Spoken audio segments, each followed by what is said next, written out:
2025 లేదా 26లో డిగ్రీ లేదా బీటెక్ చదివారా? సాఫ్ట్‌వేర్ జాబ్ కోసం ఎదురు చూస్తున్నారా? అయితే కోడ్ జ్ఞాన్ 100 డేస్ కోర్సులో చేరండి, జాబ్ సాధించండి.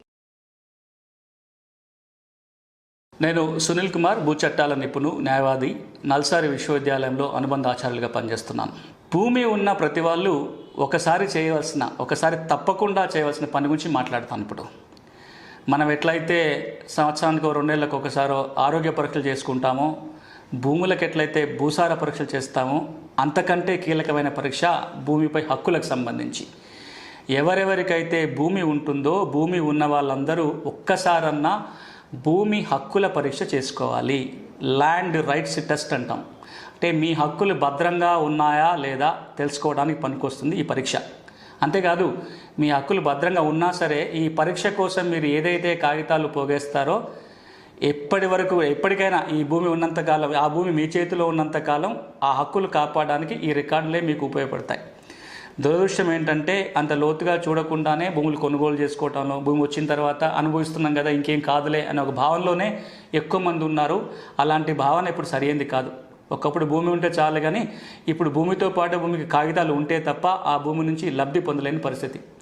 కాబట్టి అది రైతులు కావచ్చు, భూమి ఉన్న ఎవరైనా సరే, అది వ్యవసాయ భూమి కావచ్చు, ఇంటి స్థలాలకు ఉన్న భూమి కావచ్చు, ఒక్కసారన్నా భూమి హక్కుల పరీక్ష చేసుకోవాలి. ఏంటిది ఈ భూమి హక్కుల పరీక్ష?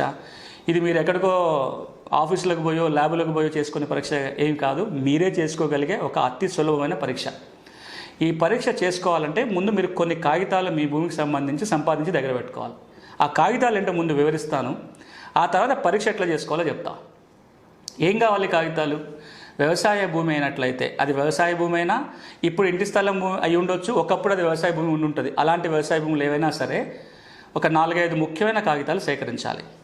అందులో మొదటిది సర్వే సెటిల్మెంట్ చేసినప్పుడు తయారైన కాగితాలు. అవి చాలా కీలకం భూమికి సంబంధించి. తెలంగాణలో ఏమున్నాయి సర్వే సెటిల్మెంట్ కాగితాలు? ఒకటి నక్షా. మీరు ఆ వ్యవసాయ భూమి అయితే ఆ గ్రామం యొక్క నక్షా.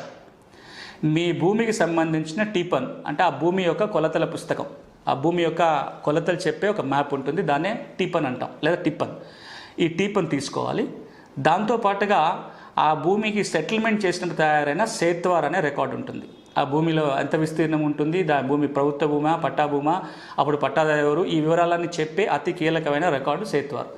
ఈ 3 కాపీలు ఒక్కసారైనా తీసుకోండి. మ్యాపు, టీపన్, సేత్వార్. ఈ 3 తయారైన తర్వాత తయారైన 2 కీలక రికార్డులు ఉంటాయి. ఒకటి ఖాసరా పహానీ, ఆ తర్వాతది చేసాలా పహానీ. ఈ 5 కూడా మనం పర్మనెంట్ రికార్డ్స్ అని అంటాం, శాశ్వత రికార్డులు అని అంటాం. ఈ 5లో ఎన్ని దొరికితే అన్ని కాగితాలు మీరు ముందు సేకరించండి. వీటిని తీసుకోవాలనుకున్నట్లయితే తహసీల్దార్ కార్యాలయంలో దొరుకుతాయి. అక్కడ లేనప్పుడు జిల్లా లెవెల్లో ఉన్న ఏడీ సర్వే ఆఫీసులో కావచ్చు, లేదా హైదరాబాద్లో నారాయణగూడలో ఉన్న డైరెక్ట్ సర్వే సెటిల్మెంట్ ఆఫీస్ నుంచి సమాచార హక్కు చట్టం కింద కాగితాలు తీసుకోవచ్చు. ఇందులో కొన్ని అయితే మీకు వెబ్సైట్లో కూడా దొరికే అవకాశాలు ఉన్నాయి. ధరణి వెబ్సైట్ కనుక పూర్తిగా అందుబాటులోకి వస్తే సేత్వారు మీరు అందులోకి వెళ్ళి తీసుకోవచ్చు, టీపన్ తీసుకోవచ్చు, విలేజ్ మ్యాప్ కూడా ఆన్లైన్ నుంచి తీసుకునే అవకాశం దొరుకుతుంది. ఇవి సర్వే సెటిల్మెంట్ రికార్డు.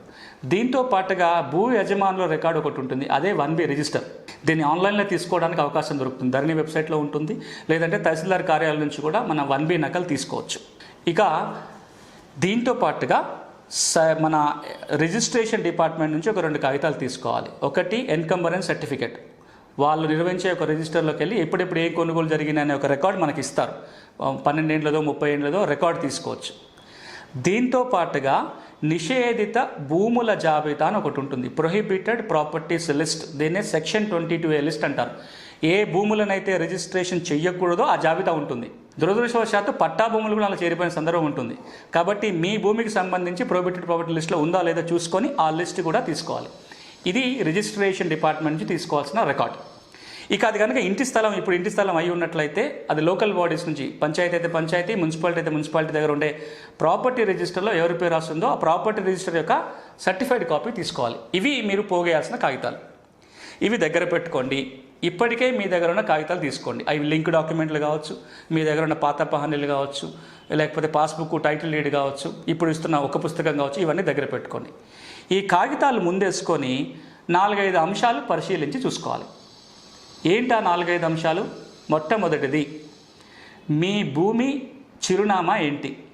భూమికి ఒక చిరునామా ఉంటుంది. మనిషికి పేరున్నట్టే భూమికి చిరునామా ఉంటుంది. భూమి చిరునామా అంటే survey number, sub division number, revenue గ్రామము, దాని హద్దులు, విస్తీర్ణం.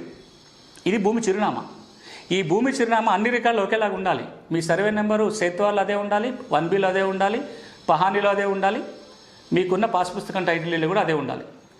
ఈ చిరునామా అన్ని రికార్డులు అదే ఉందో చూసుకోండి. విస్తీర్ణం కూడా మీ సర్వే నెంబర్లో ఎంత విస్తీర్ణం ఉందో సేత్వాలో అదే విస్తీర్ణం ఉండాలి, పహానీలో అదే విస్తీర్ణం ఉండాలి, 1Bలో అదే ఉండాలి. దురదృష్టవశాత్తు తెలంగాణలో 60 లక్షల ఎకరాల భూమి, దాదాపుగా ఇది అప్రాక్సిమేట్ అంచనానే, ఇది 60 లక్షల ఎకరాల భూమి రికార్డులోనే పెరిగింది. అంటే భూమి లేదు. భూములు కొలిచినప్పుడు తయారైన సేత్వా రికార్డు చూసి ఇప్పుడున్న పహాన్ని పోల్చి చూస్తే 60 లక్షల ఎకరాల భూమి అదనంగా వచ్చింది రికార్డులలో. అంటే పాత వాళ్ళకి తీయకుండా, అమ్మినవాడు తీయకుండా కొత్తవాడికి భూమి కీయటము, లేకపోతే అసలు రికార్డుల కోసం భూమి పుట్టించడం, రకరకాల కారణాల వల్ల భూమి పెరిగిపోయింది. ఇప్పుడు మీరు అంటున్న భూమి రికార్డులోనే ఉందా, వాస్తవంగా ఉందా చూసుకోవాలి కదా. ఇది ఫస్ట్, అంటే భూమి చిరునామానే వెతుక్కోవటం.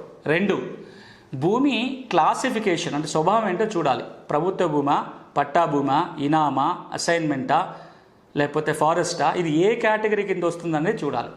ఇది కూడా సేత్వార్లో ఏది ఉంటే అది కరెక్ట్. సేత్వార్లో ఒకలాగా, పహానీలో ఒకలాగా ఉంటే దానికి కలెక్టర్ ఉత్తర్వులు ఉండాలి. కలెక్టర్ ఉత్తర్వులు లేకుండా కనుక భూమి స్వభావం మారితే అది కరెక్ట్ కాదు. సో మీరు పట్టాభూమి అనుకోవచ్చు, కానీ పాత రికార్డు ప్రకారం అది పట్టాభూమి కాకపోవచ్చు. అది ఖరీదు ఖాతానో లేకపోతే గవర్నమెంటో అసైన్మెంటో అని ఉండొచ్చు. అది ఏముంది అనేది వెరిఫై చేయాలి. ఇది 2వది. 3వది, భూమి యజమాని ఎవరు. మీరు అనుకుంటున్నారేమో మీరు భూ యజమాని అని, కానీ ఆ టైటిల్ లీడ్ ఉండాలి, 1Bలో ఉండాలి. ఈ 1Bలో పేరు ఉన్న వ్యక్తికి సేత్వార్లో ఏదైతే పేరు ఉంటుందో ఈ వ్యక్తికి లింక్ ఉండాలి. అంటే ఆ సేత్వార్లో ఉన్న ఆయన దగ్గర నుంచి 1Bలో ఉన్న ఆయనకి భూమి ఎట్లా వచ్చింది అనేది ఆ లింక్ సరిగా ఉందా లేదా చూడాలి. ఇది ఓనర్ చూసుకోవాలి.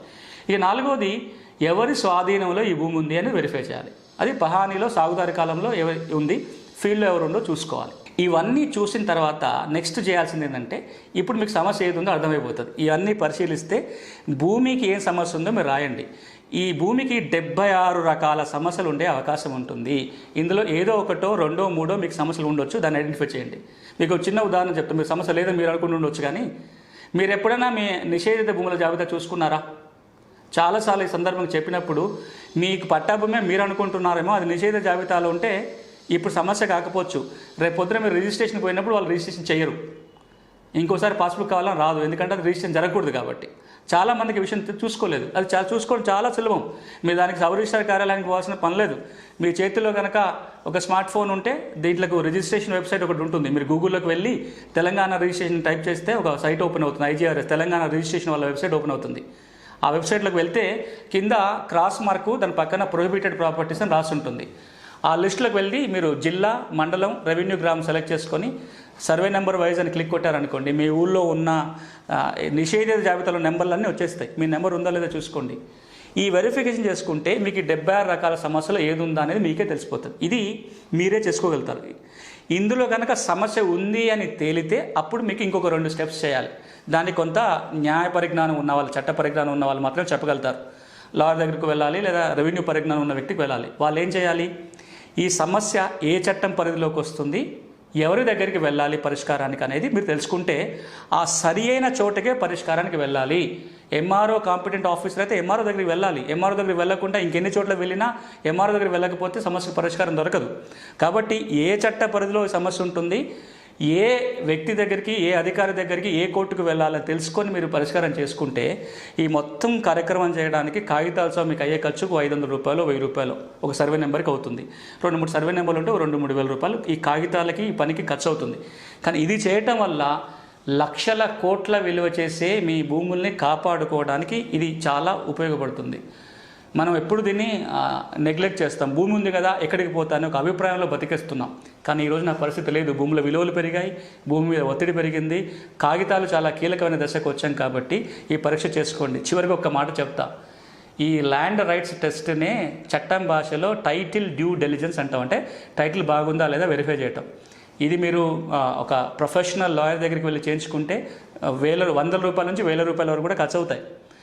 కానీ అదే పనిని అంత సగం పైన మీరు చేసుకోవడానికి మేము ఇప్పుడు అన్ని సూచనలు చెప్పాను.